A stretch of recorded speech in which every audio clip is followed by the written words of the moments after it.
time to reach for mobile water. Mobile water, unique in every way.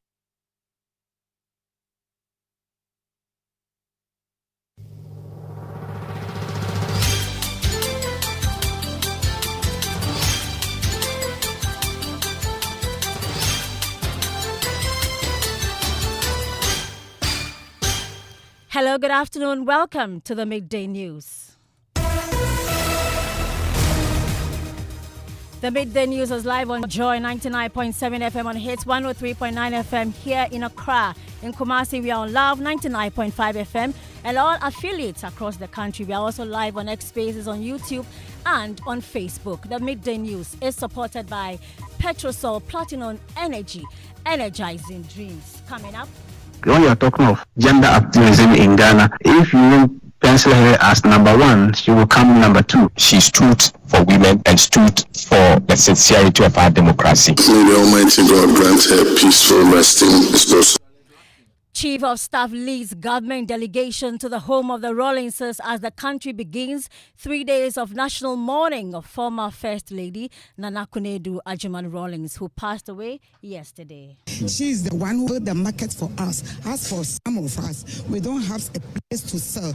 We just carry our things roaming about. But because of she did them, and she built a school that is still in operation now. We are now diligently looking through all the equipment. We are going through each one of them because we are looking at a criminal investigation. And in criminal law, charges must be specific. If you miss the element of specificity, your case will be thrown out. Also in this bulletin, heavy equipment supplier JA Plant Pool rejects claims by the Attorney General that it was overpaid and engaged in financial irregularities under the $178 million District Roads Improvement Program, describing the claims as factually incorrect, misleading and damaging to the company's reputation. We have details of the company's response to the AG's claims made at the Government Accountability Series on Wednesday. We also have sports. Ghana FA President Kurt Okreko opens up on Otuado's future as Black Stars head coach ahead of the 2026 World Cup. Also in this bulletin. And he was taken from Africa, brought to America, fighting an arrival. While they're in the Ashanti region, as Kumasi Zoo officials bring in a wandering buffalo and its companion rescued from the Bono and Savannah regions. Waterbug was brought to us. So for such an act to happen during this season, it means some unscrupulous people have actually either killed the mother for food or for any other thing. Then about 2 weeks ago, we had the buffalo calf. We also have stories from the camp of the NSMQ. We are in Cape Coast, where Accra High Senior High School has defeated Nandom and Laura Senior High School to clinch a place at the 1/8 stage of the National Science and Maths Quiz. These and more with me, Hannah Odame. Thanks for choosing us. We are Joy News, independent, fearless, and credible.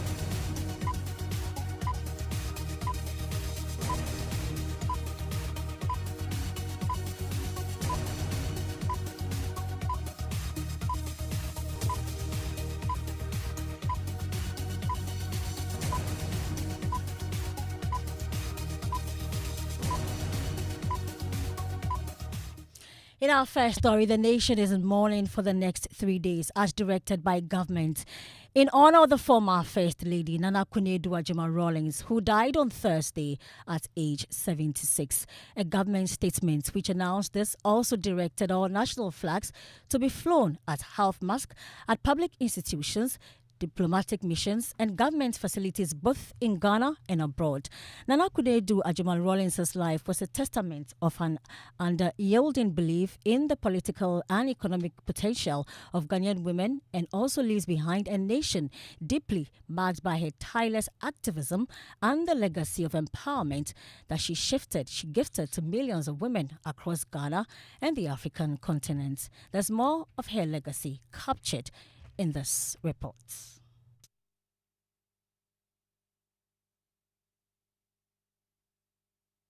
I received a delegation of the children of our late mother, Nana Konadu Rawlings, to inform me about her untimely and unfortunate passing. I'll ask that we rise and pay a moment's silence to her memory. That was President John Dramani Mahama confirming the passing of the former First Lady Nana Konadu Rawlings just before the swearing-in of new High Court judges.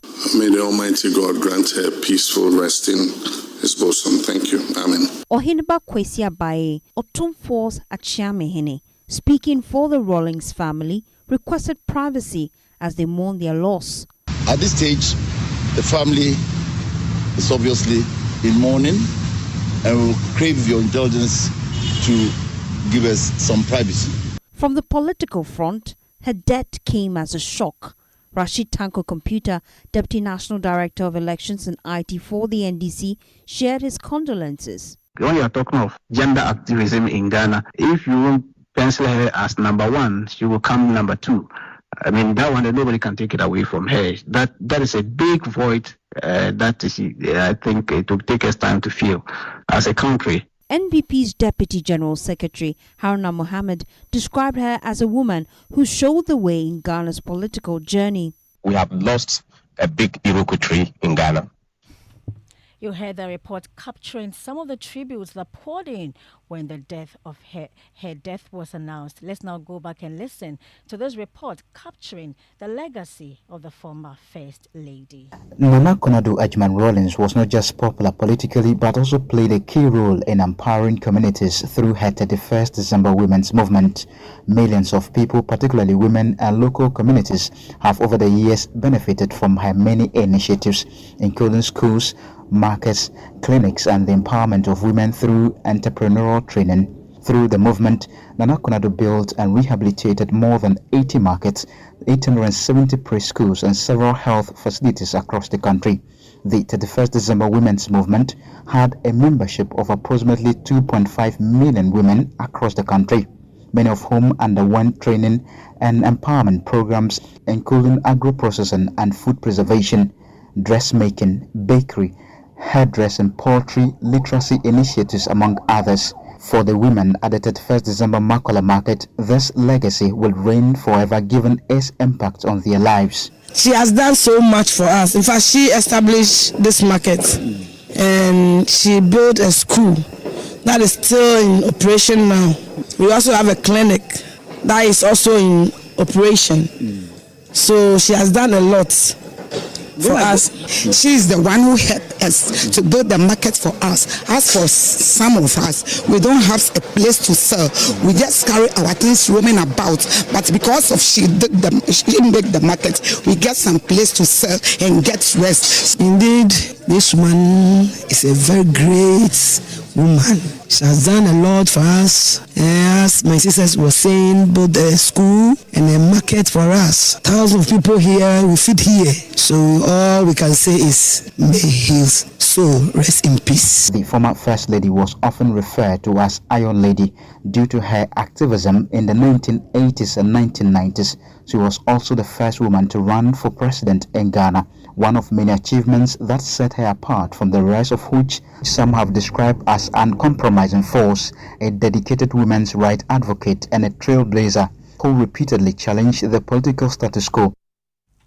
There was a joint news report. Well, we know that there is currently a government delegation in the home of the Rawlingses, and that's led by the Chief of Staff, Julius Debra. But thankfully, we also have online the Deputy Chief of Staff, who was also the former Minister for Gender, Children and Social Protection, Nana Oye Bampo Ado. Thanks for joining us on the Midday News. Now, we know you worked closely with the former First Lady. What would you say was her most passionate desire for women, and how should we remember her legacy? An icon, a compassionate, consummate defender of women's rights.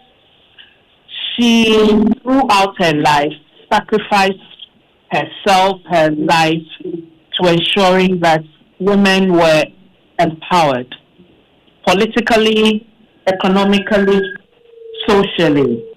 And we must remember that she carved a different, unique, and distinct role of a First Lady. Prior to her becoming First Lady, if we compare with Fatia and Nkrumah, Mrs. Ujia and Paul, they had played a more complementary role. She stepped into the center of the stage.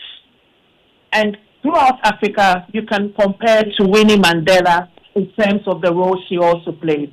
So she played a more activist role. And from her tenure, we now have a lot more First Ladies in Africa playing more activist roles during the tenures of their husbands.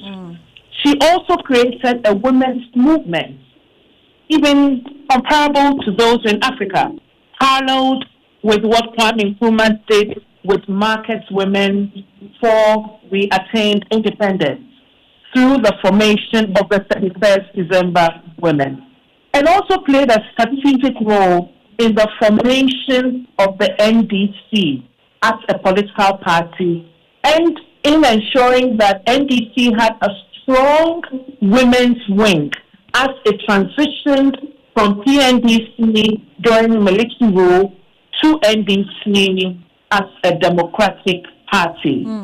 In all these three, she played a very critical strategic role. And even in ensuring that women's rights were protected through the promulgation of laws.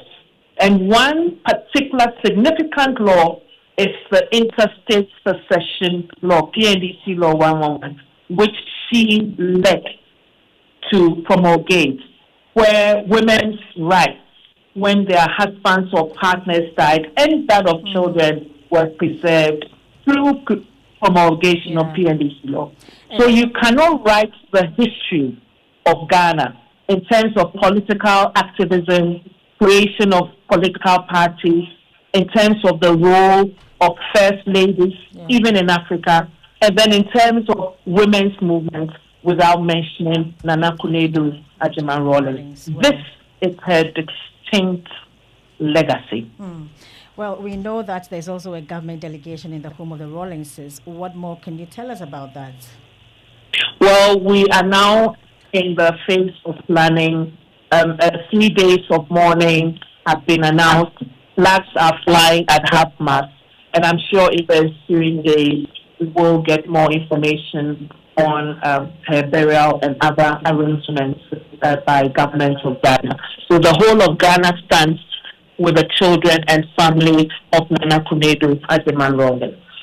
Thank you so very much. We heard the former Minister of Gender, Children and Social Protection, as well as the current Deputy Chief of Staff at the Presidency, Nana Oye Bampo Ado there. Well, we heard her talk about the NDC. We know that Nana Konadu Rawlings served as the first Vice Chairperson of the NDC in the year 2009. However, her relationship with the party that was co-founded by her husband fractured when she unsuccessfully challenged the late President John Atta Mills for the NDC flag bearership in the year 2011, after which she broke away from the NDC and founded the NDP. Deputy Government Spokesperson Shamima Muslim says in recent times, efforts were made to see the former First Lady return to the NDC. It was sad that towards the end she had to break away from the NDC, and I know that there are some actions that were being taken to see her possible return to her own legacy, the legacy that she built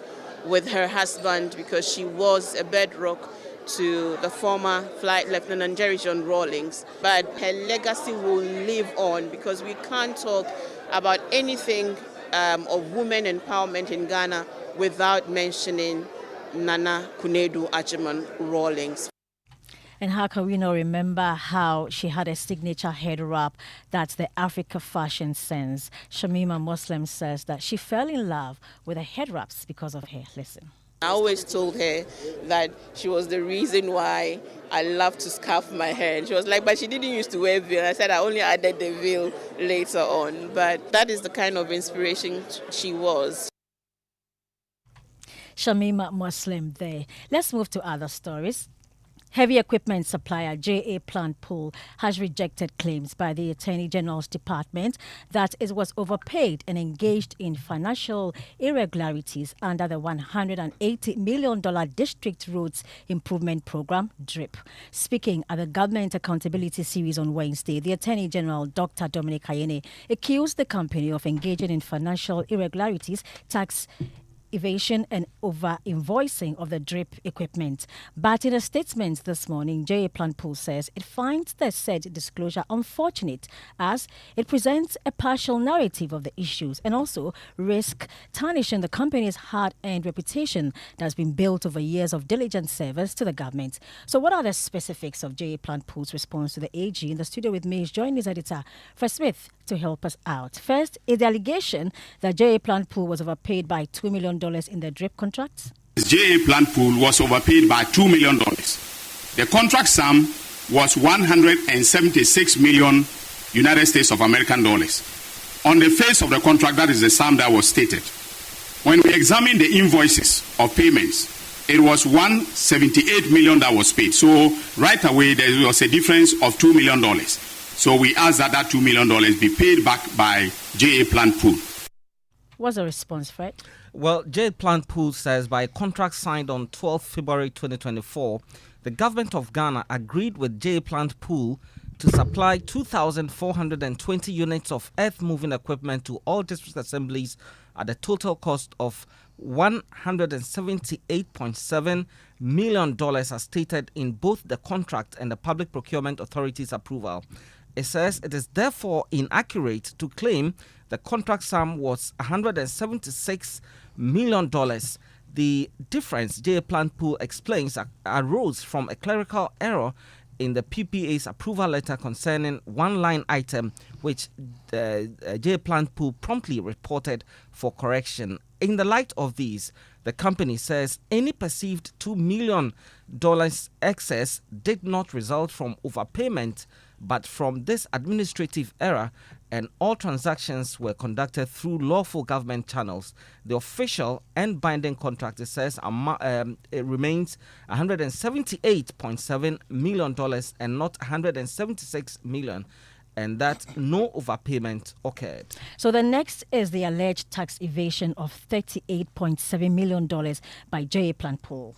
We also realized that 190 pieces of equipment were added and cleared without payment of tax. In other words, they were added to the list as if they were tax exempt.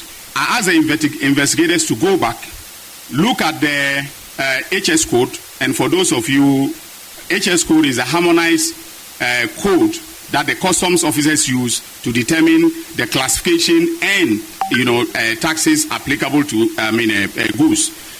When they did the analysis following the HS code, it came out that 38.7 million Ghana cedis of taxes were evaded. So in respect of the two sums, that is the $2 million, JH Plant Pool has been asked, we have made a demand on them to pay that money.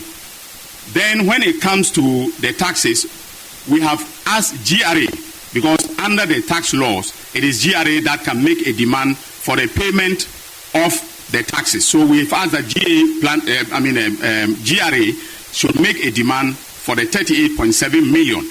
Now that is our investigators' assessment. GRA may come out with a different figure because they are the tax experts. So our investigators' figure may be confirmed or even adjusted upwards depending on 10%. Fred, what's JAPP's response to this? Well, J Planpool says claims that it imported 170 pieces of equipment under false tax exemptions is inaccurate. Verified records, it says, show that only 99 semi-knocked down components, mainly low-bed trailers and service equipment, were imported to support maintenance of the drip machinery and not for commercial gain. All items, it says, were declared to the Ghana Revenue Authority and kept under bonded warehouse arrangements, eliminating any basis for tax evasion claims. Well, the third and final point had to do with what the AG described as significant over-invoicing of equipment under the DRIP contracts. Well, what did they say? JA Planpool rejects the claim of over-invoicing as well and excessive profit margins. It describes them as inaccurate. The company said all contract prices reflected competitive market values determined through due procurement and negotiations. It noted that the Ministry of Local Government had earlier procured 60 similar machines for 27.8 million euros, which is around $32.2 million. Meaning that acquiring 2,420 units under the DRIP project at $178 million represents significant savings for the government, and JAPP maintains that the contract was vetted and approved by all relevant authorities, making the claim of over-invoicing unfounded. Hannah. Thank you very much, Fred Smith. There, you're still listening to the Midday News live from Joy 99.7 FM in Accra and 103.9 FM on Hits and in Kumasi. When we come back, and he was taken from Africa, brought to America, fighting an arrival, fighting for survivor. Said he was a buffalo soldier.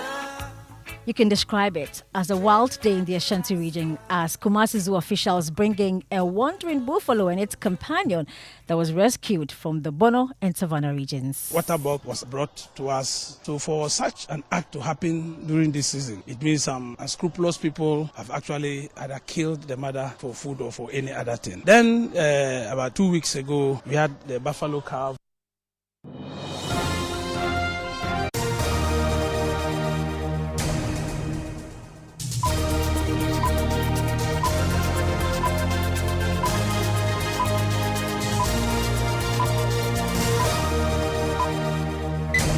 When I wake up in the morning, I brush my teeth with Kale Charcoal toothpaste. This gives me confidence all day. Anytime you meet Amma, don't be surprised I smile showing my beautiful white teeth because I don't have cavity thanks to Kale Charcoal toothpaste for its natural charcoal properties. In fact, we are like twins. I can't go without my Kale Charcoal toothpaste. That be why I dey use Kale Charcoal toothpaste morning and night when I dey go bed safe. It dey make my teeth white when it dey comot every scent from my mouth inside. My confidence level they go up, so I dey show my 32 teeth all.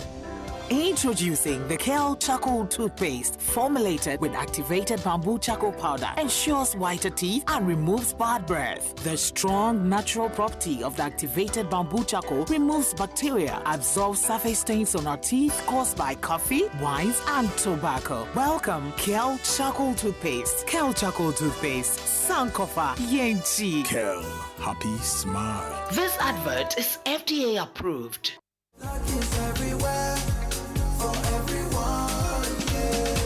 The winning season is back, but this time I am collecting the wins like jollof at a wedding.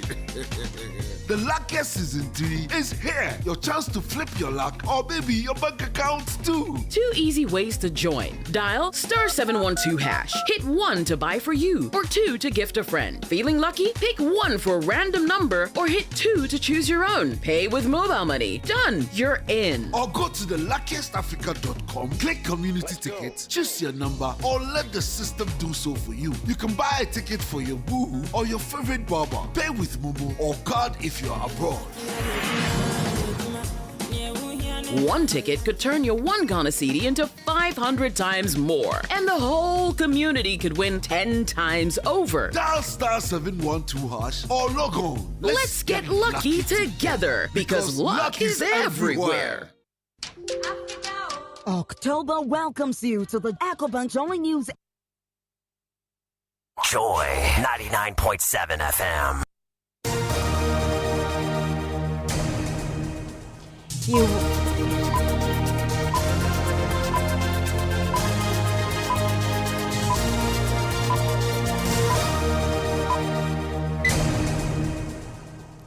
welcome back to the Midday News and the Sports. Thank you very much, Hannah. The Ghana Football Association's president, Keto Kreku, has dismissed all doubts, confirming that Otuado will lead the Black Stars to the 2026 World Cup. Now, after missing out on an AFCON qualification, Ado guided Ghana to 5 wins in their final 6 World Cup qualifiers to secure a spot at next year's tournament. However, there are growing calls for a change, but Ket says those suggestions are misplaced. Otto qualified Ghana in a grand style to the upcoming World Cup, and Otto will lead Ghana as a proud Ghanaian to the World Cup. Otto has a contract with the FA. We will respect the contract. He's not perfect, okay? And no coach is perfect. Neither is Keto Kreku perfect. For me, he's delivered what we asked of him. He has done it, and not only done it in a grand style. And for me, for people to all of a sudden talk about the future of a coach that has qualified you to the Mundial. I mean, we are kidding in this country. Well, that's the president of the Ghana Football Association, We're kidding? Okraku. Thank you very much for sport. The Director General of the Ghana Tertiary Education Commission, Professor Ahmed Jinapo Abdullahi, is facing mounting public questions after a formal right to information request demanded full disclosure of his academic qualifications and the legitimacy of his professional rank. For months now, Professor Jinapo Abdullahi has been leading what he describes as a cleanup exercise requiring individuals who use the title doctor to prove they earned it from an accredited institution.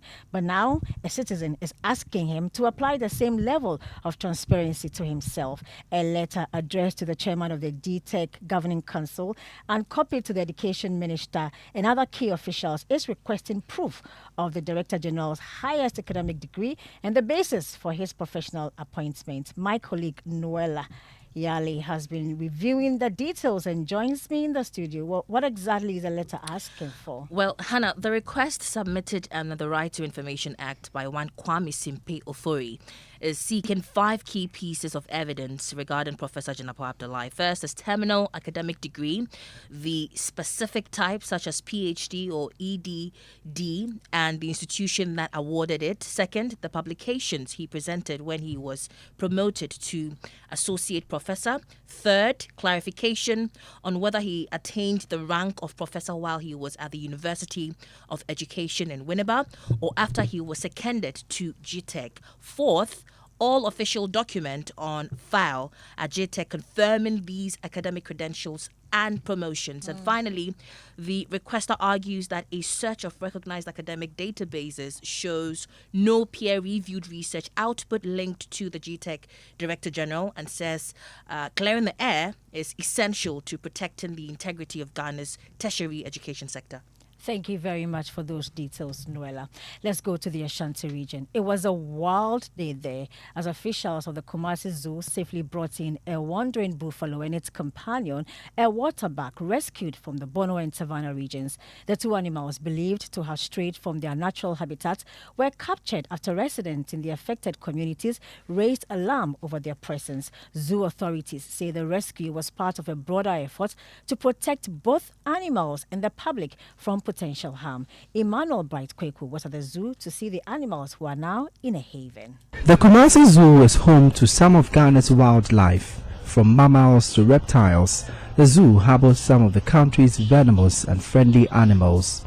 The latest addition to the facility are these 2 orphaned animals, the buffalo and waterbuck.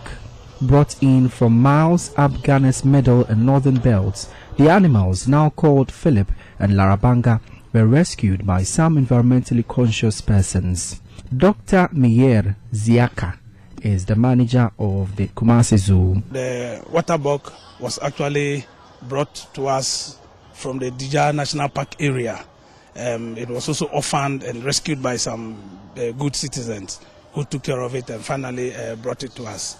And so for such an act to happen during this season, it means some unscrupulous people have actually either killed the mother for food or for any other thing.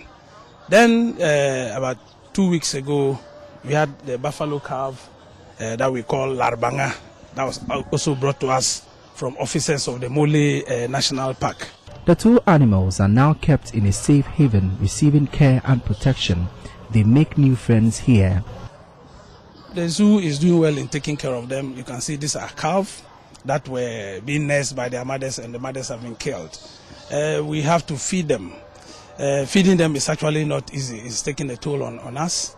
Currently, we are spending about 800 Ghana cedis a day to feed the calf, because it takes fresh cow milk. We don't want to dilute it with any other milk to cause any infection to us. So I'm using this medium to appeal to individuals who are touched by this story to come and then adopt these young animals that we have in the zoo.